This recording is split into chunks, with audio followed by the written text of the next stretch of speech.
예, 다음 소식입니다. 청와대 특별감찰반원이 비위에 연루됐다는 의혹의 파장 지금 커지고 있습니다. 여권 내부에서는 청와대가 적절한 조치를 취하지 못해 스스로 대형 악재를 만들었다는 지적도 나옵니다. 이에 대한 책임을 묻는 야당의 공세도 거셉니다. 청와대 취재기자를 연결해서 자세한 소식 들어보겠습니다. 자, 이서준 기자, 문재인 대통령도 아르헨티나 현지에서 이와 관련한 보고를 받았다고 하죠? 네, 청와대 고위 관계자는 아르헨티나 현지에서 기자들과 만나서 문 대통령도 국내 상황에 대해 충분히 보고받았다라고 말했습니다. 그러나 어떤 조치를 지시했는지 묻는 추가 질문에는 자신에게 어떤 말씀을 하신 바는 없다라며 구체적인 답변은 피했습니다. 그렇군요. 자, 지금 여러 의혹이 나왔습니다. 그런데 결국 그 가장 중심에는 검찰 수사관 출신인 김모 씨가 있는 거죠. 예, 지난 7월 감찰 대상인 과학기술정보통신부 5급 채용에 지원했던 사람이 김모 씨입니다. 11월 초 경찰청 특수수사과를 찾아가서 자신의 지인인 건설업자 최모 씨의 뇌물 사건을 알아본 사람도 역시 김모 씨입니다. 하지만 청와대는 7월에는 지원을 포기시키기만 했고 11월에는 간단한 감찰 조사만 하고 검찰청으로 돌려보내기만 한 겁니다. 그렇군요. 자, 근무 시간에 골프를 쳤다거나 향응 접대를 받았다는 의혹도 제기되고 있지 않습니까? 네, 청와대 안팎을 취재해보니 그 중심에도 역시 김모 씨가 있었습니다.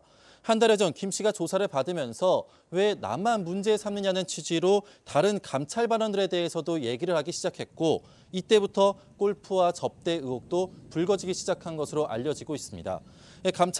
다른 감찰반원들은 문제가 되지 않는 골프 자리였다면서 해명을 한 것으로 전해지고는 있는데요.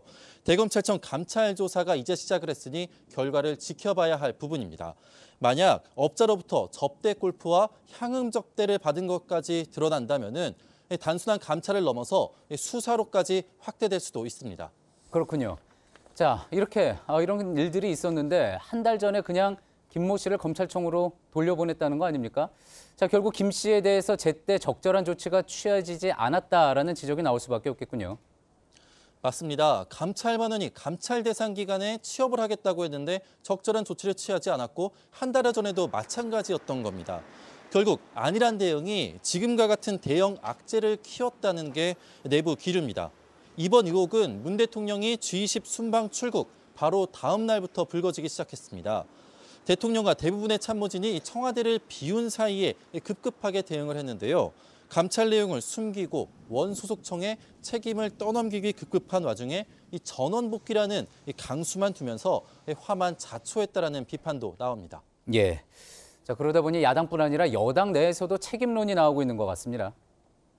네, 결국 민정수석실 사나이다 보니 조국 민정수석에 대한 책임론이 야당을 중심으로 커지고 있고 여당 일각에서도 책임론이 거론되고 있습니다.